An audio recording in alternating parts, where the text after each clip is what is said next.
Namaste, Masters. My name is Namita, and I'm your host tonight. I welcome you all to the last session on the occasion of Buddha Purnima. We will now sit for 15-minute meditation, and then we will have a wisdom sharing session with our guest speaker, Sai Krupa Sagar ji.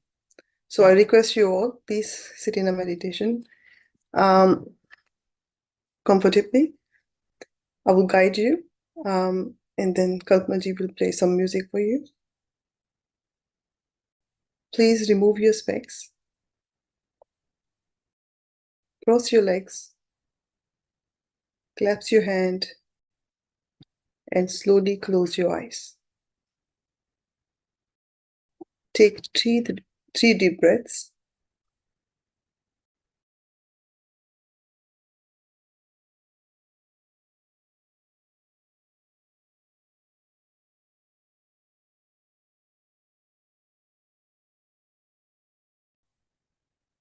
Just focus on your breath.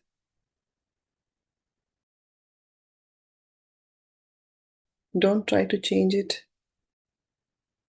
Just observe it.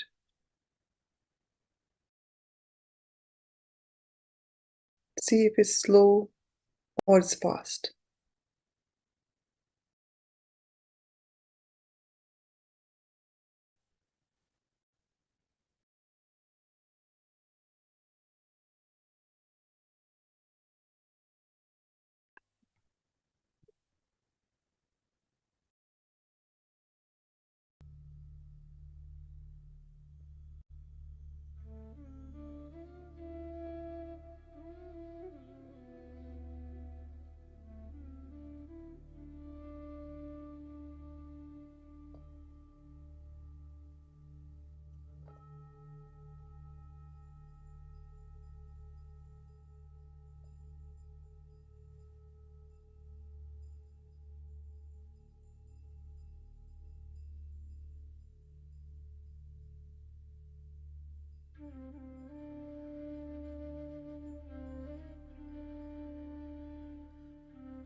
Last 1 minute, masters.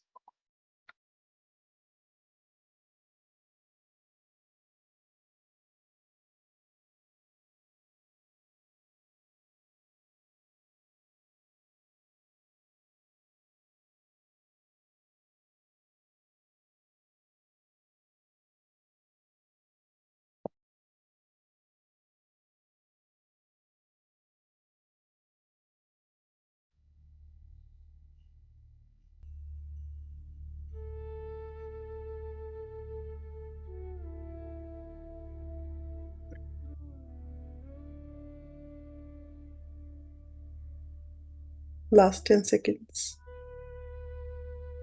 10, 9, 8, 7, 6, 5, 4, 3, 2, 1.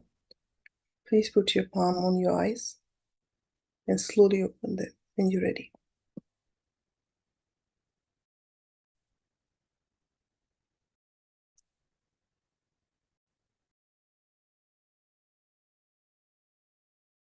Thank you all for joining us on the 11th day of Buddha and Maitreya Buddha series. So who is a Buddha? According to Mahayana teaching, a Buddha is a firstborn as a bodhisattva and then after many lifetimes progressed to Buddhahood. The historical Buddha himself was referred to as a bodhisattva before becoming the Buddha, the awakened one. Whereas Maitreya Buddha is the Buddha of the future, who will born to teach enlightenment in the next age. For us, our Maitreya Buddha was Pitamaha Subhash Patriji, who himself became enlightened in the year 1979. Since then, Patriji has been striving hard to awaken and enlighten each and every soul. He taught us the science behind breath and explained how we can use pyramid power to fasten our spiritual growth. So let's pay our sincere gratitude to Pitamaha Brahmarshi Patriji for introducing us to the simple meditation technique of Ana-Pana-Sati. So let's move to the next part of the session. Tonight, we have a very special guest, Sai Krupa Sagarji, between us. Welcome, sir, who will share his wisdom on the topic of Eightfold Path. Sir is currently the trustee of Pyramid Valley International, Bengaluru. He is an eager meditator from last 15 years, where he realized the profound benefits of regular and consistent meditation. He is a trained coach and public speaker. For the past 4 years, Sir has been conducting classes on meditation and yoga sutras through in-person classes in London and Bengaluru and through online classes globally. So without any further delay, let's welcome Sir. Thank you so much, Sir, for joining tonight and looking forward to hear from you. Over to you, sir. Wonderful. Thank you, Namita-ji. Thank you, sir. Good evening, masters. Good evening to masters in Australia and the East. Good afternoon to folks in Europe and probably Southeast Asia and Asia. Thanks for having me on this platform. I know I've got shifted to the last day of this program, which is good. A lot of you probably are looking at, obviously, grand finales are always look forward to, right? So thanks to GK sir, we had this swap. And I've also seen some of the sessions, wonderful sessions over the last 10 days, and a lot of wisdom being shared by our PSSM masters. Absolutely wonderful. For me, being the trustee, I tried putting that Pyramid Valley. So being from Pyramid Valley, I wanted to put that backdrop, but it wasn't coming out well in this lighting. I'm at work. So my association with Buddha, Patriji has probably cemented it more physically as well, because the Pyramid Valley, the pyramid at Bangalore, is called Maitreya Buddha Pyramid. And as Madam was telling, Maitreya Buddha is none other than Brahmarshi Patriji. So we will listen to some wisdom from Gautam Buddha, and also see how most of us in our lifetime have seen that being enacted by the Maitreya Buddha, Brahmarshi Patriji. All right. So can I share a few slides? I hope I have the sharing permission. Yes, sir. Sure. Yes, You are a yes. co-host, so she should be fine. Okay.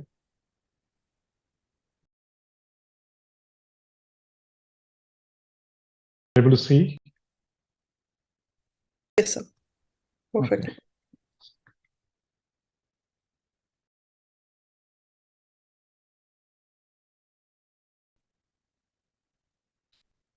Wonderful. So all of us probably have heard about the Four Noble Truths, the Eightfold Noble Path.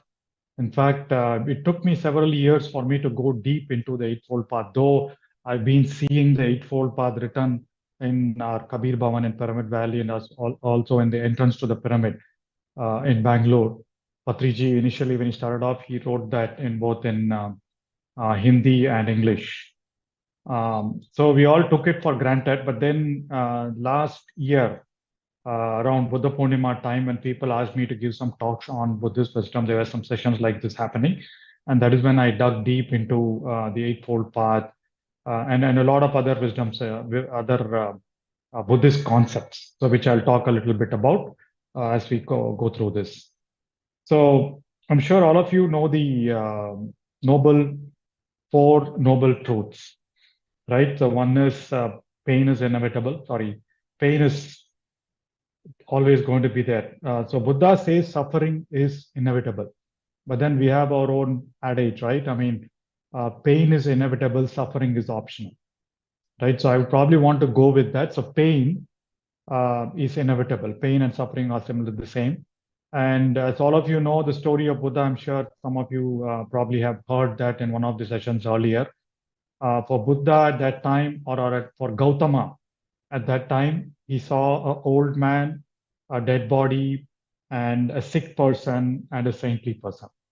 And these were the four things that triggered in him all these questions on why people suffer, where does suffering come from, right? And what is the cause of suffering, and how do we let go of, how do we get rid of suffering?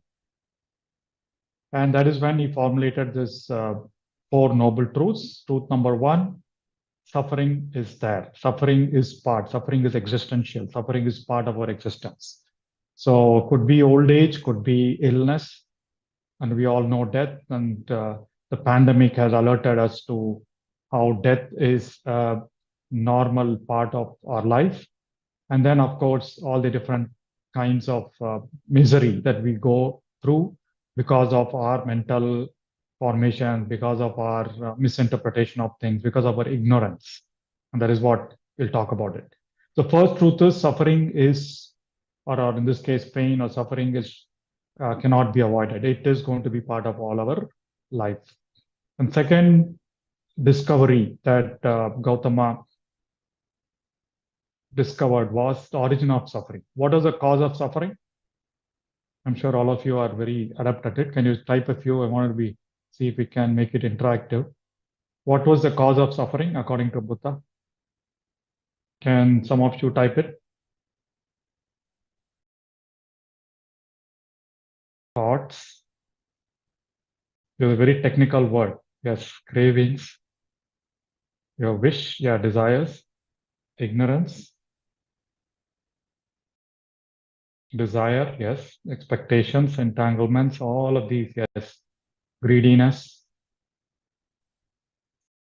Anything else? Yeah, it's pretty much all of those. And Buddha's word was craving or attachment, right? And that's what we wrote about greediness and desires. So craving, if you look at all our meditation processes, all of Buddhist teachings ultimately talk about how do we let go of craving. So craving for the good, craving to avoid things that are unpleasant to us, craving for more knowledge, craving to be right, craving to avoid being wrong, craving to judge something, craving to avoid being judged by others. So origin of suffering, anytime we crave for a specific thing, could be we can call it as expectations, we can call it as desires, we can call it as greed. That is the origin of suffering. And the foundation for craving is always in the past. and in the memories of the past and expectations of the future. That is why they all say when you are in the present moment, there is no craving. Craving arises because of a memory. And craving is again not the same for everybody, right? I might crave for a specific feeling. That feeling I might get because of watching a particular movie or having a particular dish. But whereas someone else, it could be totally different. I might crave for a sweet, let's say, a wonderful piece of cake. But for someone else, the craving could be something else. Maybe if he's from India, it could be for a sweet like gulab jamun. For someone else, craving could be being with that one person. For person who is working, craving could be that job at Google, the job at Microsoft. So craving is the origin of suffering. That is the second truth. And then Buddha said, as he went through his sadhana, he was trying to figure out what is the cause. The cause is craving. How do I end the suffering? Is there an end to suffering? And the third truth is yes, there is an end to suffering. Craving can be stopped. Suffering can be stopped. The suffering, which is also causes the whole life, the cycle of birth and death, can also be stopped. And how do we do that? The path to end of suffering is the fourth truth, which is the marga, which is the eightfold path.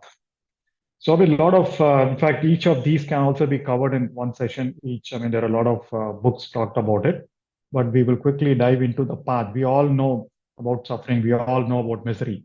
However, we all also know there are people that we know or in our families and our friends who love to be miserable, who love to keep complaining, who love to keep suffering. Even though you tell them 100 words of wisdom, they would not want to come out of that. It's up to the Patriji says it's their karmic level of evolution. It is their karma, right? But thankfully to PSSM and the Maitreya Buddha, a lot of us have gone beyond that. So let's look at quickly the eightfold path. I know a lot of you have seen this picture or an equivalent picture. Right view, right intention, right speech, right action, right livelihood, right effort, right concentration, and right mindfulness. We'll quickly dive into each of these.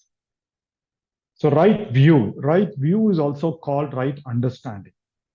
So I'll cover these, and then towards the end, probably we'll take a couple of scenarios in how do we apply this. For me, whatever I've done so far, it's always about application. Meditation, how does it help me in my daily life? So we'll also see how this eightfold path is something that we can apply in our daily life. All right. So right view or right understanding. Some literature, it's also called right understanding.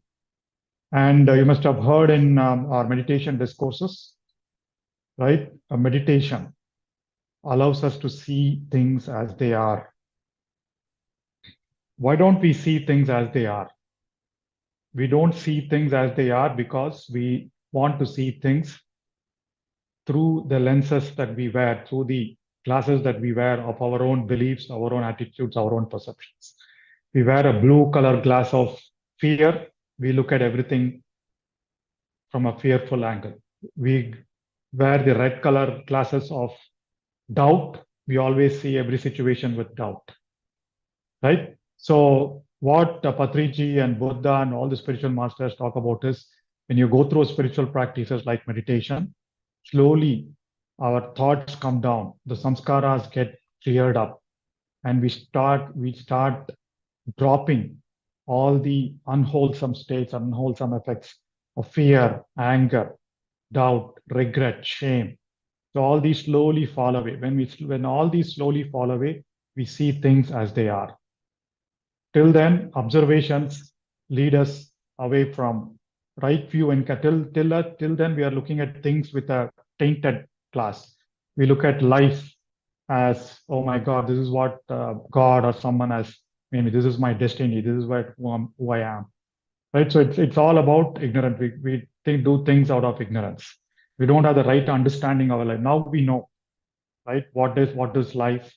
We also know what does death mean, and how do we need to behave. So all that is this path, and then we've been going through a lot of these sessions, right? Seeing a thing in its true nature without name or label. Again, like our neuroscientists talk about, our body is wired to always being to be put us in a negative state of mind. We always keep judging things. We always add a label. And again, the name and label is never the same for two people. That is why it's not true. Truth is always the same for everybody, right? So, and then Buddha talks a lot about the Dhamma seals, the Four Noble Truths. Right? Understanding of the Four Noble Truths and the Eight Noble Path is also one way where you understand life fully. And one other point I'd want to highlight. So in Buddhism, there are three tracks. There is this track called ethical conduct, which is sila. There is this track called concentration or mental or mindfulness, which is samadhi. And there is a track called wisdom, which is panya. So Buddha says not just one thing is not alone enough. It's just not enough to pull you out of ignorance. So you need sila, samadhi, and panya. You need wisdom, you need meditation, and you need ethical conduct. And that is what our beloved Patriji ensures all that happens through Swadhyaya and Sajjan Sangatya, not just meditation. Right? And then, in fact, even in a lot of other practices, it's not just about the rituals, it's not about the meditation. You also need to read scriptures. That's why they say. But for us, thankfully, it's something that we understand. So this eightfold path, the 8 paths are also split into those two. The first two we're going to talk about falls under wisdom, which is panya, right understanding and right thought or right intention. And then we're going to look at 3 things: right action, right speech, and right livelihood, which is more about ethical conduct, sila. And then the last 2, right concentration and mindfulness, is in the samadhi track. So all these 3 are important. All these 3 together give us the path away from suffering. Let me just reshare it.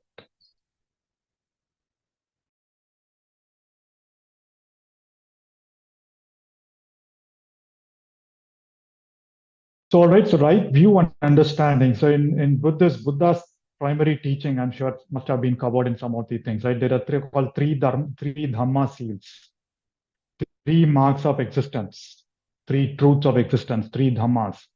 Number 1 is impermanence. We all have heard about it. Anicca, impermanence. All existing things are constantly changing.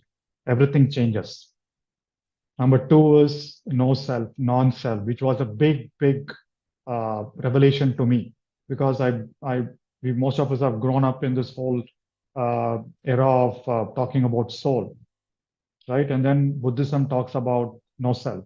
We'll see if we can cover why, right? And then the third one is dukkha. So these are the 3 eternal truths, 3 marks of existence of life: impermanence, non-self, and suffering. We spoke about suffering in the first noble path and this one, right? Similarly, impermanence. We know our every breath, all of us practice Ana-Pana-Sati meditation, right? So when we say our every breath is different, sometimes we breathe in through the left nose, sometimes we breathe in through the right nose and breathe out through the left nose. Sometimes our in-breath is longer, sometimes our out-breath or the exhale is longer, right? Sometimes we feel sensations in the chest region, sometimes we feel sensations elsewhere. And then every moment, our thoughts, the abstractions, the feelings are different. So our breath, right from our breath, and then we also know our body keeps changing every few years. Every day there are millions of new cells being generated. Every time we learn something, neurons in our brain gets built, right? And then they say during the course of our lifetime, our heart gets regenerated thrice. And similarly, all the organs undergo. So we don't have the same heart, the same lungs when we are 50, but we don't have the same thing that we had at 10 years or 12 years, right? So the body changes, situations change. COVID taught us that no person is going to be constant. Relationships change, situations change, work situations change, people change. And then in nature also, right? Seasons change, right? And then in fact, some of you might have heard in India, it's very different summer, very different, at least in Bangalore, it's been very different compared to last several years, right? So things change. So that is what is impermanent. Nothing is permanent. And Buddha says suffering happens when you try to think something that is impermanent as permanent. When we think that, okay, my relationship with this particular person is going to be permanent and things change, it causes suffering. And when we think that this particular thing is always going to be the same, the cup of coffee that I'm going to get every day is going to be the same, and one day it's different, then that causes suffering. So the moment we are attached to something that is not permanent, the attachment is because we consider it as permanent, right? When you consider something that is impermanent, permanent, that is a cause for suffering. And similarly, non-self, and I'm going to keep it simple, ego, it gives us identity. Our identity is not the same. We are a student at some point of time. We are a son or a daughter at some point of time. Then we become a working professional. Then we become a dad or a mom. Then we can become a grandpa or a grandma. So things keep changing. Our identity keeps changing. We are no longer at the same job. And then as our roles, I mean, we have a day job, we have a family job, and then as part of PSSM Australia and PSSM, each of us have different roles, right? Roles keep changing. Identity is never the same. Our thoughts, our emotions, our feelings keep changing. And that is why Buddha says, when we talk about a self, it is nothing but a conglomerate of thoughts, feelings, emotions, and beliefs. And those keep changing, right? As we grow, as we evolve, as we are exposed to more wisdom, our beliefs keep changing. Something that we used to believe 10 years ago, we no longer believe that to be true. So that keeps changing. And suffering, again, is part of a natural condition, right? That's another existence. Suffering is because of us considering a non-self to be standard, us considering impermanence to be permanent. And Buddha talks about his 12 links of independent origination. So these are the 12 cycle. And there's a lot of literature on the internet. So if you're able to break one, you look at, for example, one of them deals with mental formations. One of them deals with feelings. If you are let go of that, then you break that cycle. Otherwise, this is what gives rise to the life and death. You can see a couple of them: birth and death, aging.